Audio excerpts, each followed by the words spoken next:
When David Lee Roth walked into the recording studio at Sunset Sound on March 23, 1984, nobody expected what was about to happen, especially not Eddie Van Halen, who was sitting at the mixing console fine-tuning the guitar tracks for what would become the album 1984. What happened in the next 3 hours became one of the most intense and talked about moments in rock music history. But for decades, the full story remained hidden behind studio walls and non-disclosure agreements. It was a typical Friday afternoon session at Sunset Sound Recorders in Hollywood, California. The place was buzzing with the usual controlled chaos of a major album production. Producer Ted Templeman was there, along with the studio engineer Don Landy, a few record label executives, and about a dozen friends and hangers-on that somehow always found their way into Van Halen sessions. Eddie was scheduled to lay down some additional guitar overdubs for Hot for Teacher and maybe work on some solo ideas for the next album. He was in his element that day, the way he always was when surrounded by his modified Marshall amps, his Frankenstein guitar, and the creative freedom that came with being at the absolute peak of his powers as a musician. Before we dive deeper into this incredible story, make sure to subscribe and hit that notification bell so you don't miss more untold stories from rock history's greatest moments. Backstage in the studio's green room, Eddie was doing what he always did before a session: drinking, smoking, and noodling around on an unplugged guitar, working through finger exercises that would have made classical pianists jealous. His brother Alex was with him, joking about something that happened at the previous night's party at their house in the hills. That's when the door swung open hard enough to make everyone look up. David Lee Roth, the frontman of Van Halen, walked in like he was stepping onto a stage at Madison Square Garden. He was 30 years old, at the absolute zenith of his rock star confidence, and he had that manic energy that made everyone in the room either excited or nervous, sometimes both at the same time. He was supposed to be at the studio too. They were all working on the same album after all, but nobody expected him to show up in this particular mood. "Eddie," Roth said, his voice carrying that theatrical quality that made everything sound like a performance. "We need to talk about something important, and I want everyone here to witness this." Eddie looked up from his guitar, slightly annoyed at the interruption. "What's up, Dave?" "I've been thinking," Roth continued, pacing the room like a caged panther. "Everyone talks about how you're the greatest guitarist alive. Rolling Stone, Guitar Player magazine, every kid with a guitar in his bedroom. Eddie Van Halen this, Eddie Van Halen that. But here's my question. Can you really play, or is it all just studio magic and careful editing?" The room went completely silent. Alex Van Halen stopped drumming his fingers on the table. Ted Templeman looked up from the production notes he'd been reading. Even the record label executive who'd been half asleep in the corner suddenly seemed very awake. Eddie stared at Roth, trying to figure out if this was one of Dave's jokes or if something else was happening here. The tension in that moment was unlike anything the people in that room had ever felt during a Van Halen session, and these were people who'd witnessed plenty of band drama over the years. "What are you talking about, Dave?" Eddie said quietly.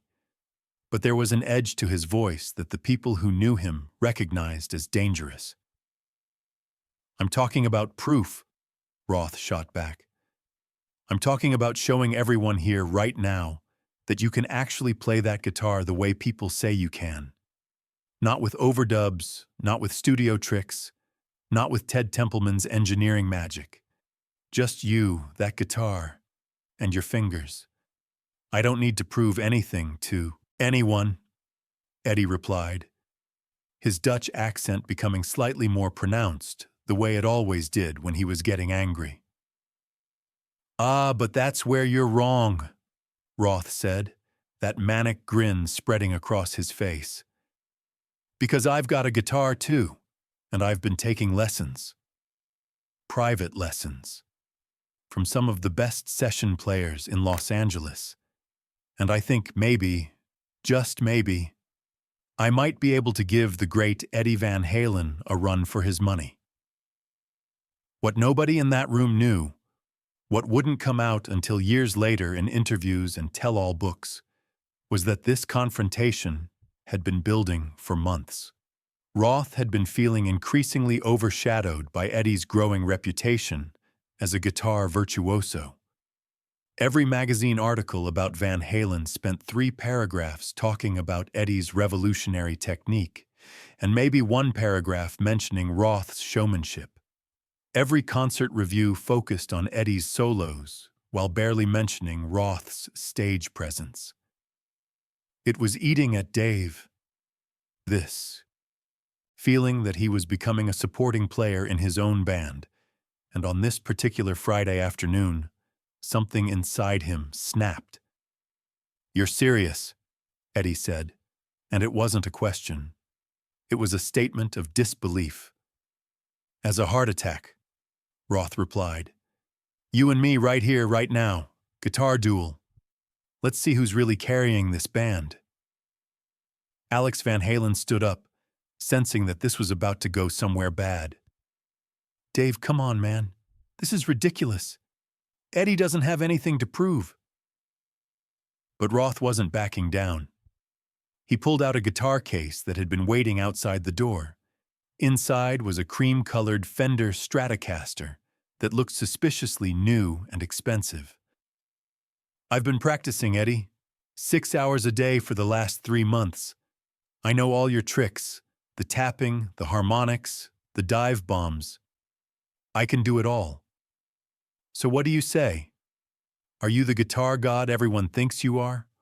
Or are you scared that your frontman might actually be able to play?" The challenge hung in the air like cigarette smoke. Eddie could have laughed it off, could have made a joke about Roth's ego and gone back to his session work. But something about the way Dave said it, the public nature of the challenge with all these witnesses, the implication that Eddie might be afraid, that got to him in a way that surprised even himself. "All right," Eddie said quietly, setting down his unplugged guitar and standing up. "But we're doing this properly. Full amps, full volume, in the main studio where everyone can hear. If you want to challenge me, Dave, we're going to do it right." Roth's grin got even wider, but there was something manic about it now. Something that made Ted Templeman very nervous about what was about to happen. "Now you're talking, Eddie. Let's show everyone what Van Halen is really made of." 10 minutes later, the main recording studio at Sunset Sound had been transformed into something resembling a showdown. Word had spread quickly through the building, and suddenly there were about 40 people crammed into the studio, record label people, other musicians who were recording in different studios, engineers, assistants. Even the guy who delivered sandwiches had found an excuse to stick around. Eddie's rig was already set up from the earlier session, his modified Marshall Plexi head running through a Variac power conditioner, his custom-built Frankenstrat guitar, the whole sonic architecture that created what people were starting to call the Brown sound. Roth's new Stratocaster was plugged into a rented Marshall stack that looked impressive, but was basically a standard setup. Nothing modified, nothing special. Ted Templeman, ever the professional, decided to treat this like an actual recording session. "All right, gentlemen," he said, his voice carrying the amused but slightly concerned tone of someone who'd seen plenty of rock and roll drama, but never quite like this. "Here's what we're going to do. Dave, you go first. Play whatever you want. Show us what you've been working on." Then Eddie goes, plays whatever he wants. We'll record both performances, and everyone here can decide who wins. Sound fair? Both men nodded, but the energy in the room had shifted into something strange and electric. This wasn't friendly anymore. This wasn't two bandmates joking around. This was two egos, both massive, both used to being the center of attention, about to collide in front of an audience. "Okay, Dave," Templeman said, gesturing to the live room. "The floor is yours." Roth stepped up to his microphone, adjusted his guitar strap, and looked directly at Eddie with that confrontational smile. Then he launched into his playing. What happened next surprised everyone in the room, including Eddie. Roth wasn't terrible. He wasn't great, not by any professional standard, and certainly not by Eddie Van Halen's standard, but he wasn't terrible. He'd clearly been practicing. He could play some basic riffs, some bluesy, pentatonic licks, even a simplified version of a tapping technique that was obviously inspired by Eddie's style. His timing was decent. His tone was acceptable. For someone who'd been taking lessons for 3 months, it was actually pretty impressive. But here's the thing that made everyone in that room uncomfortable. Roth was playing Eddie's riffs, not just influenced by Eddie's style, but actual note-for-note attempts at playing Eddie's most famous guitar parts. He tried to play the eruption tapping section. He attempted the main riff from Ain't Talkin' 'Bout Love. He even took a stab at some of the harmonic squeals from Mean Street. And while he could approximate the notes, what came out sounded like a photocopy of a photocopy. All the technical elements were sort of there, but the soul, the feeling, the ineffable quality that made Eddie's playing special, that was completely absent. When Roth finally stopped playing after about 5 minutes, breathing hard and grinning like he'd just won something, the room was absolutely silent. Nobody knew how to react. Nobody wanted to be the first person to say something, because whatever they said would become part of this story, would get repeated in bars and backstage green rooms for years to come. "Well," Roth said, looking around at the assembled crowd. "Not bad, right? I told you I'd been practicing." Ted Templeman cleared his throat. "That was interesting, Dave. You've definitely been working hard."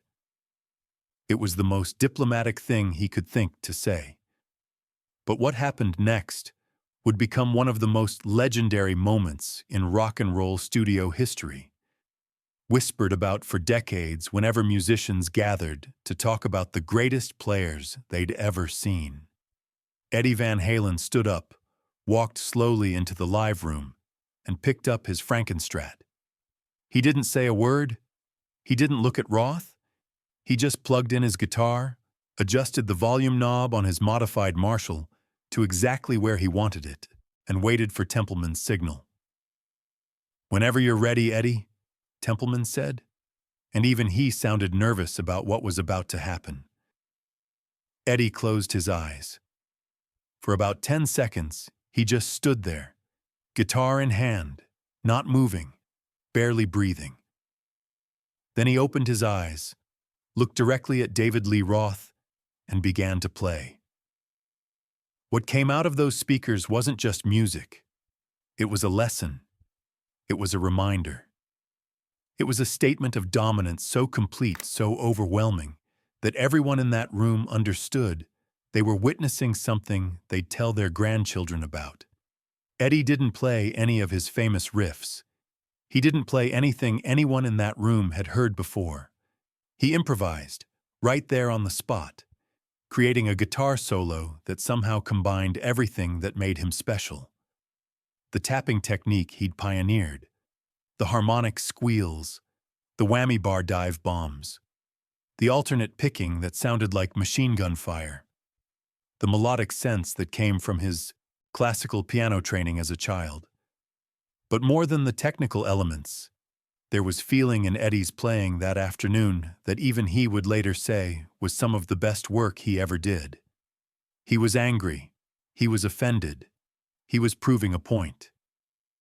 And all of that emotion came pouring through his fingertips and out of those Marshall speakers with a clarity and intensity that made several people in the room actually take a step backward. Roth's face changed while Eddie was playing. The manic grin faded. The confrontational posture softened. By the time Eddie had been playing for about 3 minutes, Roth looked like a man who just realized he'd made a terrible mistake. Eddie played for exactly 6 minutes and 42 seconds. When he finally hit the last note and let it ring out into silence, nobody in that room moved. Nobody breathed. Nobody clapped. The silence was so complete that you could hear the tape machine still running, capturing every moment of what had just happened. Then Eddie unplugged his guitar, set it carefully in its stand, and walked past Roth without saying a word. He walked out of the live room, through the control room, and out into the hallway. The door closed behind him with a quiet click that sounded impossibly loud in the absolute silence he'd left behind. It was Alex Van Halen who finally broke the tension. He stood up, looked at his brother's bandmate and frontman, and said, "Dave, what the hell were you thinking?" Roth didn't answer. For maybe the first time in his life, David Lee Roth had nothing to say. But the story doesn't end there. What happened in the hours and days after that confrontation would shape the future of Van Halen in ways nobody in that room could have predicted. Ted Templeman ordered everyone except the core band members out of the studio. Once it was just him, Alex, Roth, and bassist Michael Anthony, he sat them all down and said something that Roth would later quote in interviews, though he'd never admit how much it hurt to hear it. "Dave, you're one of the greatest frontmen in rock and roll history. You command a stage like nobody else. You've got charisma that can't be taught or learned. But Eddie is a once-in-a-generation talent on guitar, maybe once in a lifetime. You can't compete with that, and you shouldn't try to. This band works because you each do what you do better than almost anyone else alive. The moment you start trying to be each other is the moment this whole thing falls apart." Roth sat there for a long time, staring at his expensive new Stratocaster that suddenly seemed like evidence of his own insecurity and poor judgment. "I just wanted to prove I was important too," he finally said, and his voice was different than anyone had ever heard it. Quiet and almost vulnerable. "You're important, Dave," Michael Anthony said. "But not because you can play guitar. Because you're David Lee Roth." The aftermath of that afternoon at Sunset Sound created ripples that would eventually contribute to Roth's departure from Van Halen in 1985, just over a year later. In interviews years afterward, both men would talk around what happened that day, without ever quite confirming the full story. Roth, in his 1997 autobiography, would write about feeling overshadowed by Eddie's growing legend as a guitarist, and how that contributed to the tensions that split the band apart. Eddie, in a 1998 interview with Guitar World magazine, would mention an incident in the studio where he had to remind someone that guitar was his domain, though he never named names and never gave specifics. But the people who were in that room at Sunset Sound on March 23, 1984, they knew. Some of them have told the story over the years, in interviews, in documentaries, in casual conversations at industry events. The details vary slightly depending on who's telling it, but the core remains the same. David Lee Roth challenged Eddie Van Halen to prove he could really play guitar, and Eddie responded with a performance so devastating, so completely dominant, that it ended the argument before it even began. The most fascinating part of this story isn't the confrontation itself, but what it reveals about the psychology of creative partnerships and the fragile egos that often drive great art. Ted Templeman kept the tape of Eddie's impromptu performance, the one he played that afternoon to put Roth in his place. For years, bootleg collectors and Van Halen fanatics tried to get their hands on it, offering increasingly ridiculous amounts of money. Templeman always refused. In a 2015 interview, he explained why. That tape represents a moment of pure emotion. Eddie playing not to create something beautiful, but to destroy someone's ego. It's an incredible guitar performance, maybe one of the best I ever heard from him, but it was born from anger and humiliation. Eddie wouldn't want that out in the world, and I respect that. Some of the people who were in the studio that day say that Eddie's performance during the duel was so intense, so technically perfect, that it actually scared them a little. Session guitarist Steve Lukather, who happened to be recording in another studio at Sunset Sound that day and came in to watch the showdown, later told an interviewer, "I've played with some of the greatest guitarists who ever lived. I've shared stages with legends. But I've never seen anyone play with that combination of technical mastery and raw emotion." Eddie was proving a point, and the point was received, loud and clear. David Lee Roth never picked up that cream-colored Stratocaster again. According to people close to him, he gave it to a guitar teacher in Los Angeles with a note that said, "Teach this to someone who has time to learn properly." The guitar teacher, who wishes to remain anonymous, still has the instrument. It sits in a case in his studio, and occasionally he tells students the story of how David Lee Roth learned the hard way that being a great frontman doesn't make you a great guitarist. In the months following the studio confrontation, the relationship between Eddie and Roth became increasingly strained. They could still perform together, could still create music together, but something fundamental had broken.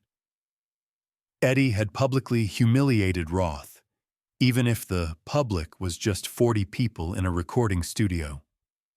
Roth had challenged Eddie's core identity as a musician, had questioned whether his reputation was earned or manufactured.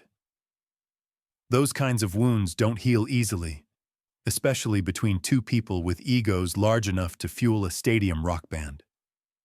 The 1984 album came out later that year and became Van Halen's biggest commercial success. Jump went to #1. The album went 5 times platinum. They embarked on a massive world tour that sold out arenas and stadiums everywhere they played. From the outside, Van Halen looked like they were at the peak of their powers. But people on the inside, crew members, managers, the other band members, they could see the cracks forming. Eddie and Roth barely spoke to each other off stage. They communicated through intermediaries.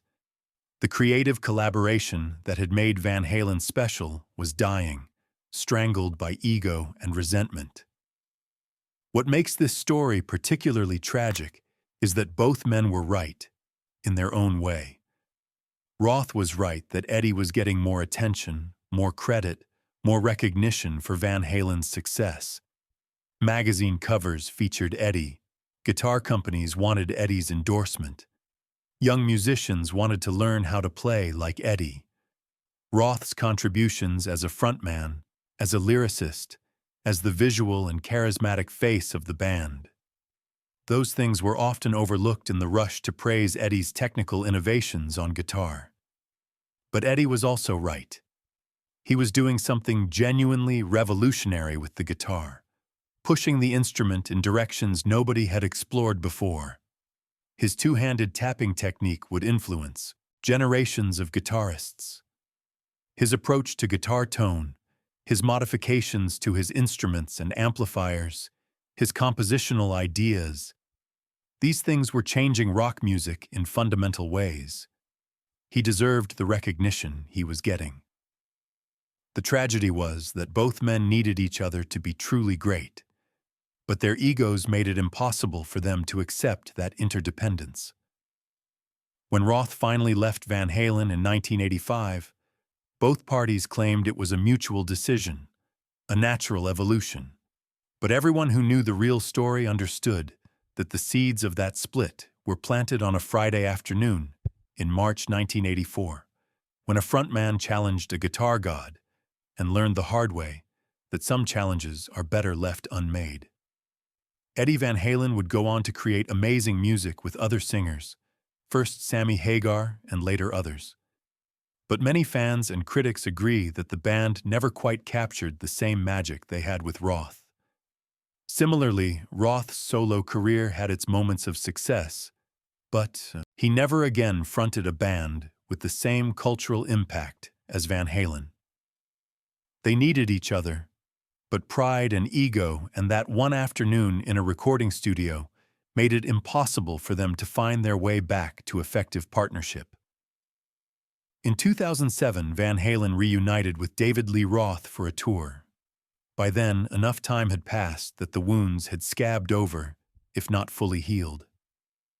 Eddie and Dave could stand on stage together, could play the old songs, could give fans the show they wanted to see. But in interviews during that reunion tour, both men were careful to avoid talking about the specific incidents that led to their original split. When asked directly about the rumored studio confrontation, both men would smile, change the subject, or give vague non-answers that neither confirmed nor denied the story. Eddie Van Halen passed away on October 6, 2020, after a long battle with cancer. In the tributes that poured in from around the world, David Lee Roth posted a simple message with a photo from the early days of Van Halen. "What a long, great trip it's been." No mention of their conflicts, no reference to the studio showdown, just acknowledgement of their shared history and the music they created together. Maybe that's the real ending to this story. Two men who pushed each other, challenged each other, sometimes in ways that were destructive, but who ultimately created something together that neither could have created alone. The lesson from that March afternoon in 1984 isn't that you should never challenge someone in their area of expertise. It's that creative partnerships require respect for what each person brings to the collaboration. Roth was an incredible frontman, one of the best rock and roll has ever seen. Eddie was a generational talent on guitar, an innovator who changed how the instrument was played. When they respected those roles, they created magic. When they competed over those roles, they created conflict that eventually destroyed what they'd built together. The tape of Eddie's devastating guitar performance that afternoon still exists somewhere in Ted Templeman's archives. Maybe someday it will surface, and we'll all get to hear the moment when Eddie Van Halen reminded a studio full of witnesses why he was called a guitar god. Or maybe it will stay locked away, a private moment of triumph and humiliation that doesn't need to be shared with the world. Either way, the story itself has become part of rock and roll legend. A reminder that greatness comes in many forms, that ego can be both a driving force and a destructive one, and that sometimes the most important battles are the ones you choose not to fight. If this incredible story of ego, talent, and rock and roll drama moved you, make sure to subscribe and hit that thumbs up button. Share this video with someone who loves music history and the stories behind the legends. Have you ever witnessed a moment where someone was challenged and responded with undeniable proof of their skill? Let us know in the comments. And don't forget to ring that notification bell for more amazing true stories about the moments when legends reminded the world exactly who they were and what they could do.